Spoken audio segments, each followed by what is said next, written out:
we're including it on this list because technically that would be something that we would normally bring back to you to ratify, but because it's part of the big picture, we're including it here. The 50,000 is from contingency. Department 418 is Commission on Aging. 107 is town clerk. 102 is the assessor. And then, again, 317 is public works. So, go ahead. This is a question on the last one. 317, Mm-hmm. that's highway payroll. Mm-hmm. I'd say it's 83% used for the years up through So the reason, April.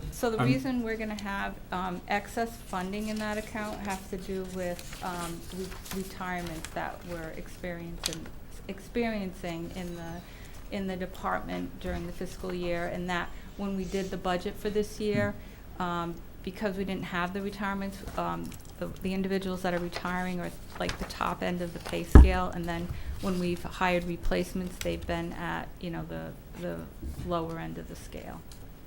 No, it says there's 222,000 left.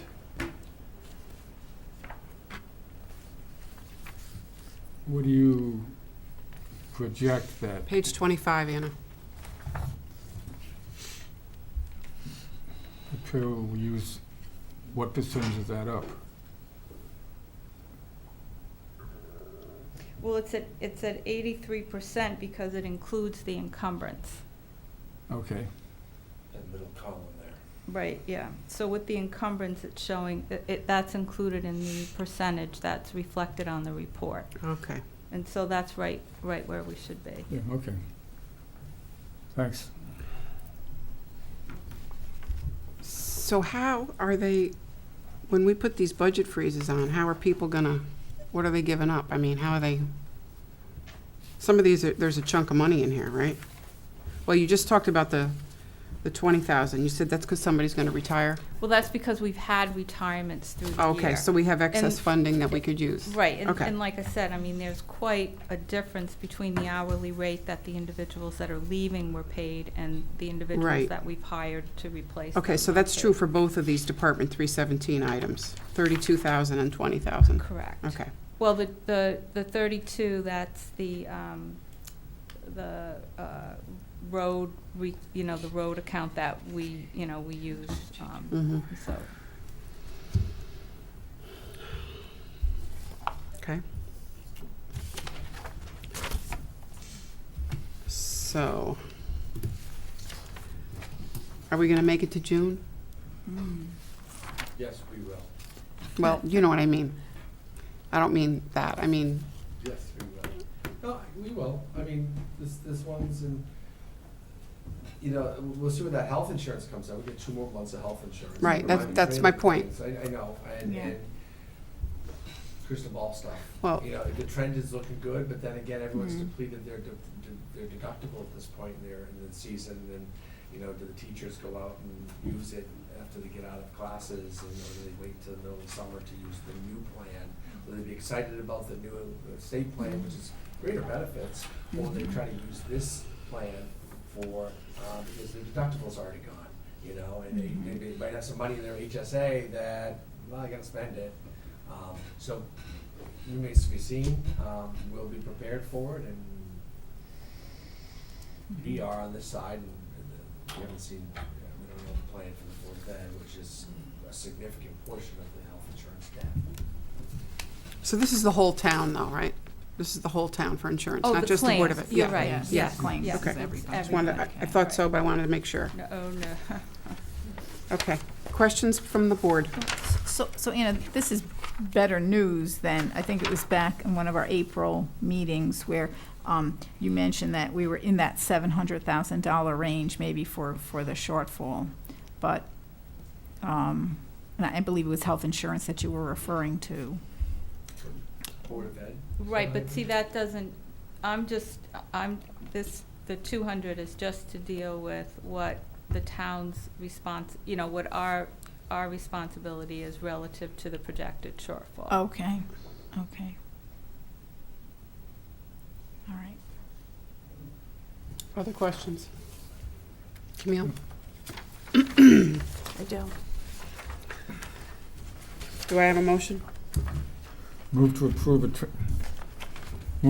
transfer in the amount of $211,900 from the accounts noted on purchase order number 19-01732 to account 01-01-114-100-127 health/dental care. Thank you, John. Is there a second? I'll second. Thank you. All those in favor, please signify by saying aye. Aye. Opposed? Abstained? Motion carries 4-0. That takes care of our new business for tonight. We have no old business on the agenda. Public discussion. Is there anybody from the public that would like to speak tonight? Yes. Step right up, Ron.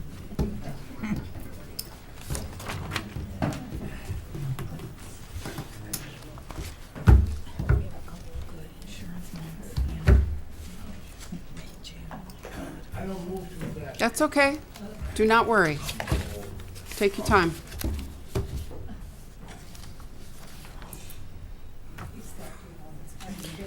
No, it's okay. You're always worth waiting for, Ron. So are you. Don't record that, Karen. Okay. I would just like to read this.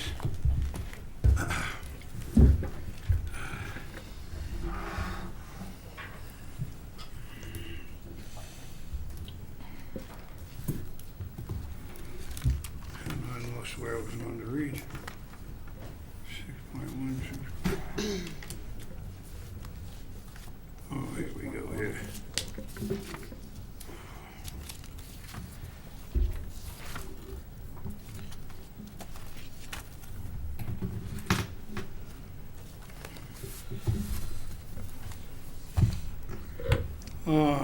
I lost it. I'm sorry, but It's okay. It's all right.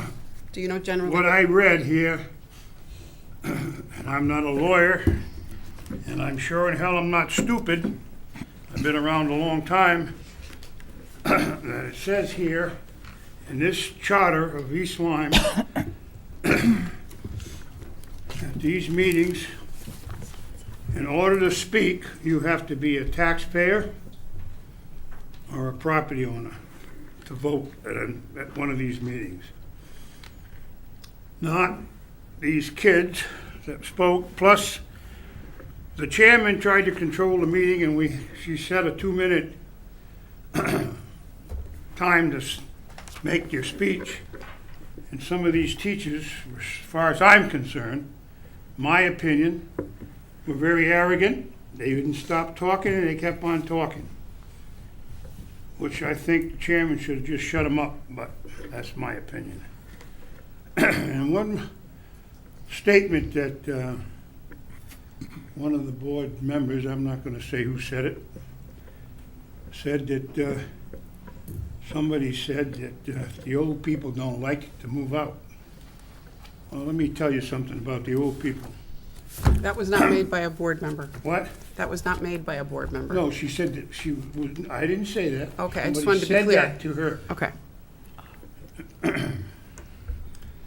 And I just want to say that my grandparents were here in the late 1800s and the 1900s. My dad was born here in 1911. I had 2 uncles that were born here and fought in the Second World War and came back and worked in this town. One worked at EB for about 40-some years. These are the people that made this town. And I am sick and tired of these arrogant education people. And I don't care what people say, how I talk, that's what I mean. They come to this town, they use our facilities, everything, the ball fields, everything we got they use. And when their kids are educated, they move out of town. And they're left me and everybody else in this town with this tax burden. And if you look back, one time, as Mr. Drabick said, we had a 0 increase. And we were condemned that we were gonna ruin the education system in the town. Well, here we are, every year, there's a raise. You got education people up there, the budget, their education budget is not about 92% for salaries and everything else. What do the kids get out of that budget? You tell me what they get automatically, what they get, the leftovers. And then the teachers gotta buy pens, and they gotta buy pencils, and they gotta buy this. Well, I've been around a long time, you know, I've told you that. I love this town, I grew up in this town. I don't like to see what's happening in this town. My mom and dad left because they couldn't afford to live here. I had a gentleman come in the shop today. I had to ship his firearms to his brother in New Hampshire because he's moving out. He can't afford to live here anymore. He can't afford the taxes and everything else. Medication. Have a guy come in today, he's on 15 medications. Imagine what that gentleman has to pay. So, I don't feel sorry for the education people, okay? My first wife's mother had a child, okay? She didn't put it anywhere. She kept that child home. She raised it, but she died before the child, okay? Then the state took her over. But she raised it till she was quite a good age. And the taxpayers didn't have to pay a dime till she got older. And then she didn't last very long anyway. But there I saw a woman. Her husband wanted to put that kid away. That woman said, no, I will raise that kid. It's my kid. And she raised her. And the kid turned out pretty damn good. So I'm sick and tired of these education people talking like they own this town. When they come here, they use our facilities and they leave. Thank you. Thank you. Thanks.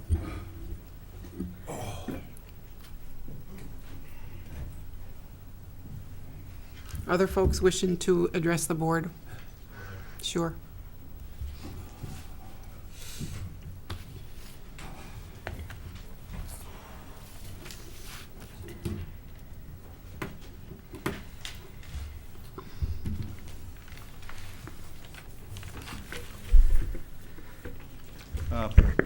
Mike Schultz, Lover's Lane, East Lyme.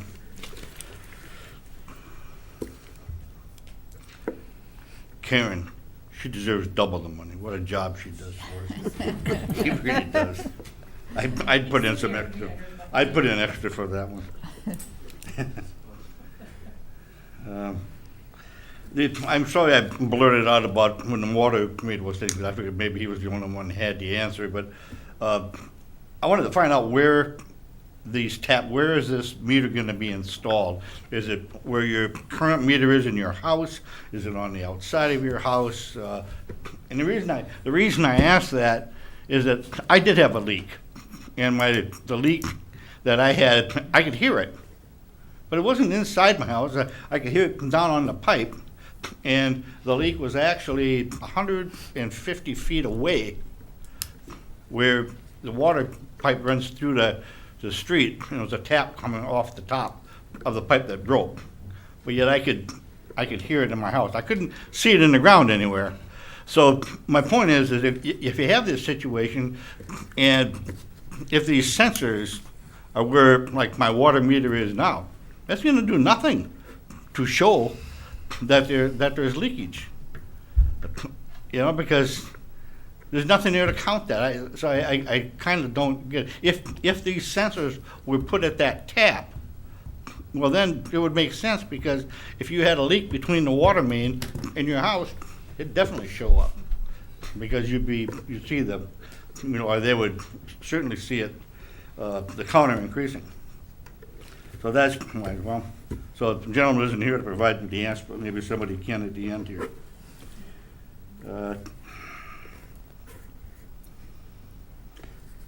Another question. There was a situation with the Board of Education, the lawsuit pending. And I know that at one time, and this was quite a while ago, when it was still pending, the cost was over $500,000 anticipated. Has that lawsuit been settled? Is it now over that? Do we have any kind of idea of that cost, or did it just go away? So that was the question.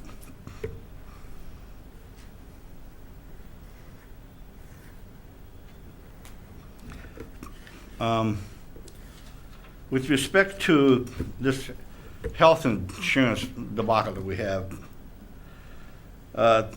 my God, I think we really need to do, and I've mentioned this on numerous occasions, we need to go back and look at our family plan that we're offering in our insurance, where we're covering spouses that have insurance at Electric Boat or Pfizer's or somewhere else, and they end up going on our plan, and we pay the entire amount, as opposed to sharing it somehow. And there is a way to track that. You don't.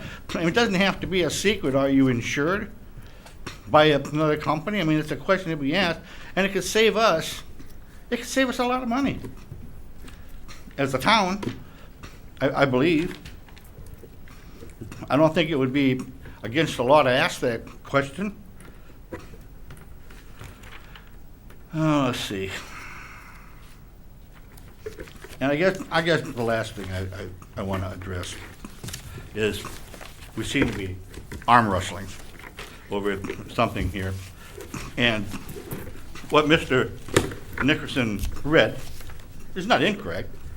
What the attorney said is not incorrect, but it's not necessarily correct either.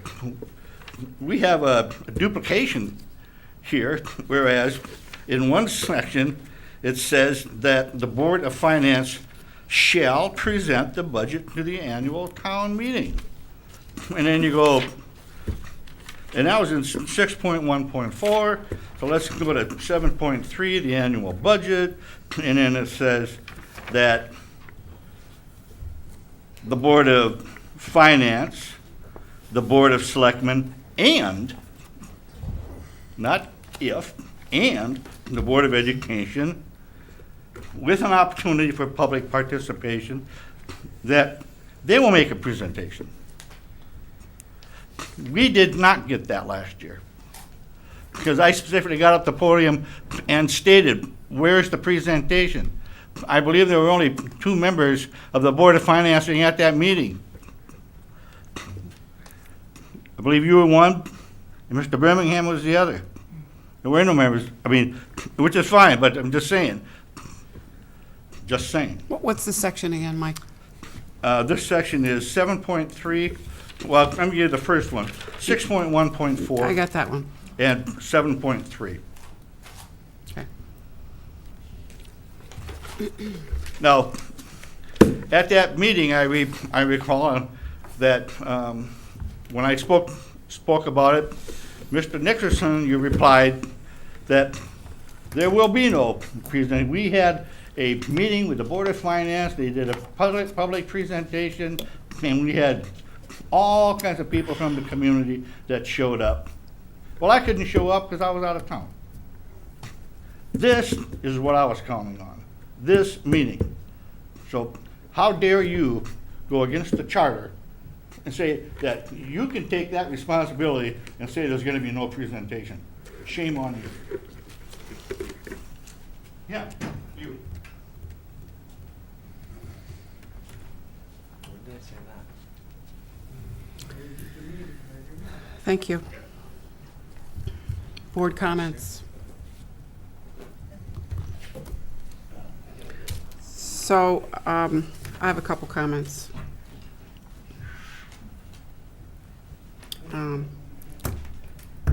So, I take responsibility for being unclear about the charter at the last public hearing meeting.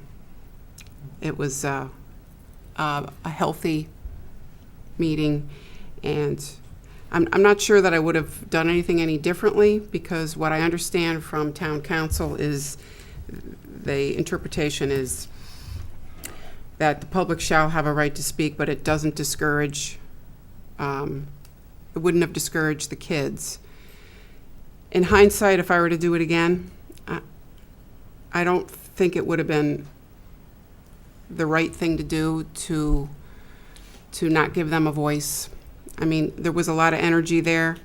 I feel like it would have done more damage to not allow the kids to speak.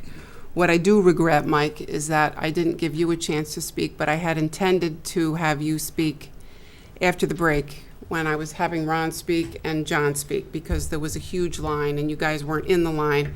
And while everyone was speaking, I was going to say at the break, wait up, kids. There's some folks here that just haven't had a chance to speak. And I didn't communicate that to you, so you left the meeting. And I apologize for that. But I did give Mr. Rando and Mr. Drabick an opportunity to get to speak in front of the other kids. I'm sorry it didn't work out for you.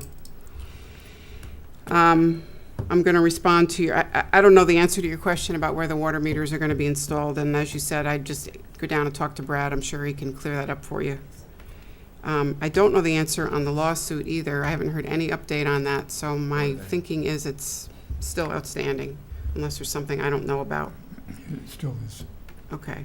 And so I wonder if I missed this. When we talked about the Board of Ed, or not the Board of Ed, but the insurance freezes, and how we put freezes in the departments, do we put any freeze in the Board of Ed?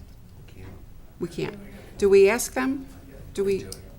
Pardon me? They do it. They, we give them the chunk of money, they know what the responsibilities are, and, every year they're freezing, we hear about it, they freeze materials and supplies and books and pencils Okay. to pay for heating oil one year and to pay for whatever next year, and hopefully they're doing all that to pay for their health insurance debt. So but this number, this 211, that's why I asked this, is the Board of Ed in the That's town? ours. No, I just, It's only the town. It's a town, it's a That- town's So liability. that was, I think that was the question I asked at the Yeah, at the that's end. a town's liability. That was of the $720, figure because that I think it was the April 10th meeting, I just, with the minutes that we did approve, that Anna mentioned the $720,000 health insurance shortfall, we'll say. And so, but in the minutes, there isn't a breakdown of what belongs to whom, whether it's, so it's possibly, library, Board of Ed, town, and water and sewer is what you're saying. Right, everyone. Yes, everyone. But that 211,000 figure. It's just the town. Is just the town. And I was confused on that as well. okay. So the Board of Ed is handling their shortfall, is what I'm hearing. Presumably. We assume. Well, so if they, don't they have to? Like, what if they don't? Then what happens? They come before us. Well, no. They do, they have a debt that they have an expense Okay. that will need to come first. Okay. It's And do you and Jeff talk about that, like on a regular basis, like how he's Well, I hand? have conversations with the finance Mariana. director. Mariana, okay. Bring it up. And so I just want to have some assurance that they know about it, They know about it. and they're going to handle it. They're aware of it, yes. And they're going to handle it is what I'm really looking for.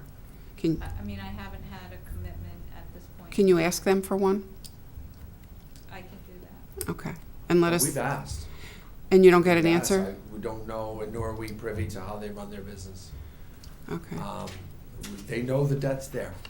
They know it's coming, and they know that there'll be trailing claims next year.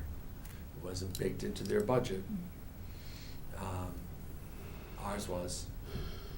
So which that's on them. They know the bill's coming. They should be prepared to pay for it. Okay. Or we'll be having this discussion. The last item is, we talked about this a couple meetings ago, I think, and it's one of these things floating out here, that there was an excess of LoCIP funds for $100,000 because the building isn't being used. We're moving to a new police station building, right? What are we doing with that? Other projects, you know how we have many more projects in purple than we receive LoCIP money for. Well, right, but it would be good to I don't think know. it's been allocated, right? He said. So can we just talk about that before we allocate it, just where it's gonna go? Okay, so one of the things in the annual capital improvement plan, we indicate projects that we would use LoCIP funds for. Because in order for us to submit an application to the state, for them to say, okay, yes, this is a qualified project under the LoCIP program, you can move forward with your program, it has, we have to certify that it's included in our capital improvement plan. So, we had put the 100,000 in for the police building because at that point in time, we were not sure that we would be moving forward with the purchase of the new building. And we described it in broad terms so that we would have the ability to, you know, use it for what it was needed for. So at this point, if we were going to, we would, you know, there are other projects that are defined. We would still have the ability, if there was something that we wanted to do in the police building that fell under that umbrella, use those funds for that intended purpose. So at this point in time, we have the projects that we've noted in the plan, and we wouldn't be able to do any other projects unless they're noted in there. So there would have to be an additional discussion before the board. Yeah, okay, that's what I'm getting at. I mean, I just want to have us collectively understand where we're going to allocate that LoCIP funding to. And I don't think we've done that yet, and, Not at this point, beyond what's been identified Yeah. in the capital improvement. okay, and I just didn't want to lose that. I just happened to see it in the minutes again, and I was like, oh, good, I'm glad it's in there, but Yeah. we didn't really talk about where it was going. So when do we decide where it goes? Joe will identify certain needs and prioritize them, triage them, and bring a proposal forward. Right, did we You're appropriate not talking that about money? the next budget season, you're talking about this, I mean, you're not, Well, not necessarily, because we identify several projects that we plan to use the LoCIP funds for, and sometimes we just don't, you know, for whatever reason, we just we don't move forward with them within the Right, I first, can so understand. they, you know, roll over into the subsequent fiscal year, Mhm. because everything, you know, we have a lot of projects going on, and we don't, you know, so it's just always in. so it's in the time. LoCIP pot? Yeah, Okay. that's, All right. And those funds don't expire, correct? right, we They can roll them roll as over, well. right. Okay, I just wanted to understand that a little better, thank you. Are there any other comments? I do have a few comments. Sure. I just wanted to address a couple of the comments that were made this evening with regard to making the public hearing null and void. I understand the concern and the frustration, but I don't really think that that's something that this Board of Finance should even entertain, because in the public charter, it does say that after one or more public hearings, we do have the opportunity to go back and make adjustments to that budget, which is what we did. So I'm certainly sympathetic towards, you know, the increase in the budget this year, and I appreciate the people that come out and speak against the increases in the budget. I know that there is a larger percentage of taxpayers out there that feel similarly, but I think the important thing to understand when you're trying to give input to a budget is that you need to advocate for yourself. And so when the numbers suggest that the majority of people coming to a public hearing or Board of Finance meeting is in favor of the Board of Education, I feel compelled to listen to those arguments. And that does have an impact on any decision that I might be making. And I do wish that those people that come and speak to us on an individual basis that have concerns with the large increases in the budget, well, it's very uncomfortable to speak in a public forum against that, because certainly they do not want to be vilified. They need to somehow make their position known, whether it's a letter to the day or if it's perhaps emails written to the Board of Finance members. But it's, I guess the message that I'm saying is that the importance of advocacy if you want to have change in what we're doing, because it does matter. So I feel very comfortable going forward at the annual meeting next week with what we have proposed. And I guess that's it. Well said. Thank you. Anything to add, John?